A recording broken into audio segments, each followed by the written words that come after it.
That's true. I mean, this is not a one-size-fits-all model, especially on the format side. And even scripted and non-scripted are completely different businesses when it comes to formats. You know, also, just to Melinda's point about the showrunner or creator, you know, often the format distributor is not the creator. And so we may represent the distributor, but not the creator. And, you know, the studio has to kind of, or the network has to take the deal where it lies. And oftentimes the distributor has already made certain contractual commitments to the creator.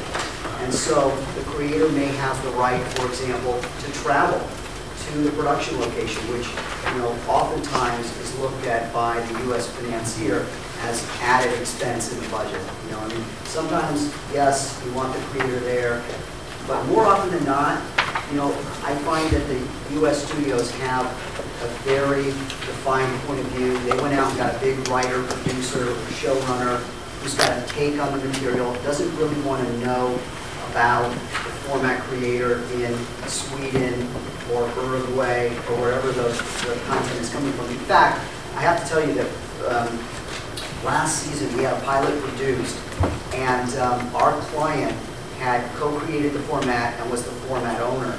And we negotiated the right for him to go to the production location where the U.S. network, it wasn't 20th or Showtime, was producing the pilot. It was produced in Austin, Texas. And he got out there, and nobody in the crew, nobody in the cast knew that it was based on a Scandinavian format. His name wasn't on the script, even though he was an executive producer of the show. And he was crestfallen. He called us and he said, you know, they don't want me here.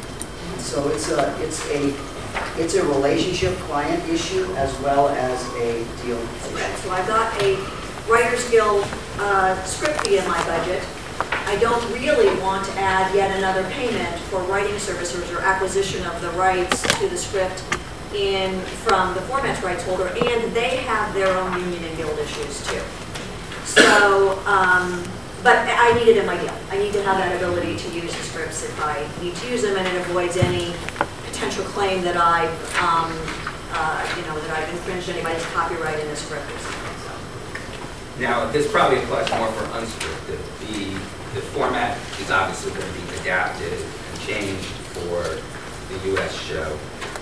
Do those rights, I've seen deals where those rights actually flow back to or owned, or at least can be freely used by the original format licensor. This is such a thorny problem for us. I don't know who you're directing the question to. I'm throwing it out there. I haven't baked it yet. You know, here's the thing. While it is true that the you know, U.S. Producer is going to add elements, they're going to add characters, you know, all kinds of storylines, etc. They often take the position that our client, the licensor, doesn't get the right to use those materials, even non-exclusively. And so what happens is our client, who has licensed a show in 20 countries, then is put in the untenable position of having to police 20 or 19 licensees as to whether or not they're using material that's substantially similar or potentially violative of the U.S. broadcaster's rights. It's virtually impossible to do. And we've come up with all you know, twisted type compromises in the language, none of which are really very good. Some studios, networks are much better than others. Some take a very, very difficult line. I was dealing with one of the major broadcast networks who insisted that if the element was protectable by copyright in the U.S., we didn't get it. But if it wasn't protectable by copyright, you know, a scene affair or whatever it was, this is for a scripted show, actually, then it flowed back. On the other hand, another of the major broadcast networks on a non-scripted show only wanted to protect their title and the music and certain technology that they were creating for the show. But other than that, everything else flowed back. But, you know, I often spend a lot of time negotiating this exact point. It's a real problem, frankly.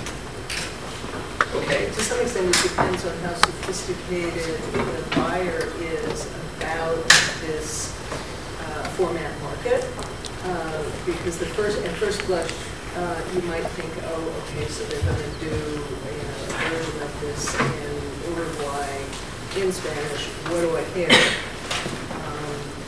It's not going to hurt me. But if you're aware of how, that Uruguay happens to be a market where formats come from, then you might be vigilant if there's a degree of simplification in the buyer that's required a degree of education. Yeah, that may be true, but my experience is simply that it's easier to say no. There is that. And people don't want, our clients, the difficulty is a cultural thing, I think, in a lot of cases on these deals, because if we represent a format distributor and their business is selling formats all around the world, they can pretty much do a deal very quickly. They go to MIP, and the deal gets done in, a day or two. It's not difficult. They come to the United States, and they're overwhelmed by the paperwork. They don't understand why the U.S. alone doesn't respect the customs and practices of the business internationally. And I got a call yesterday from a client. He got a short form from NBC. It started out as 2 pages, and now it's 46 pages. And they can each draft, it's growing. It's like an amoeba. It's just multiplying. So and you're still going to get a lot for it's horrible. So he said to me, we can't comprehend this. They can't get their arms around the fact that you need 46 pages. And I said, well, 6 pages is the contract. And the other 40 is the profit definition. You don't have to worry too much about it because, talk to the people at Celico and they'll tell you about profit. But the point is that in his business, and he, again, sells all over the world, they deal with the profit split in a paragraph. So he doesn't understand why you need 40 pages. And it's a cultural disconnect, actually.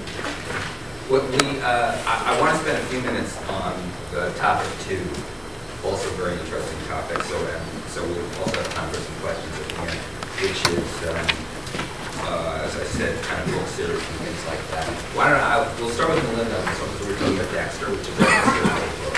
But let's start with something fairly straightforward. So you buy, you're going to now be doing a series that's based on 1 or more books. What are you acquiring the entire series going in, or just one of the books?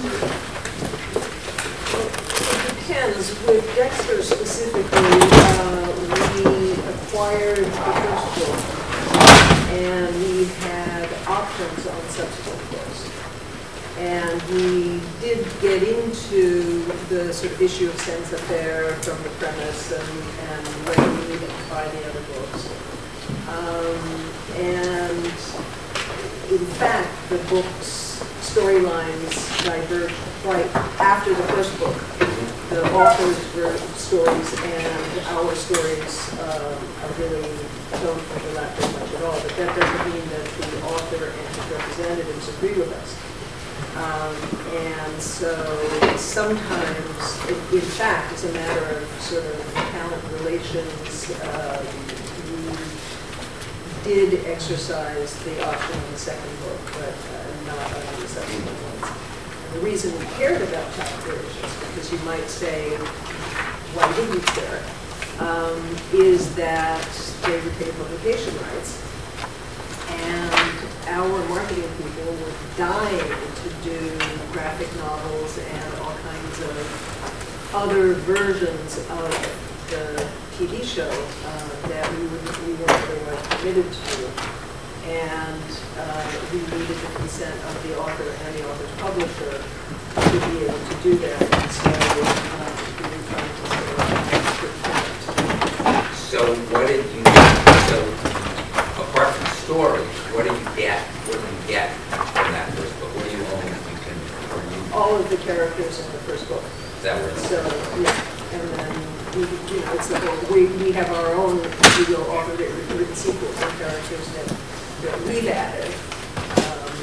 And as I said, the author's stories are very different from ours. And in fact, Michael C. Hall, our lead, was sentenced to having his likeness used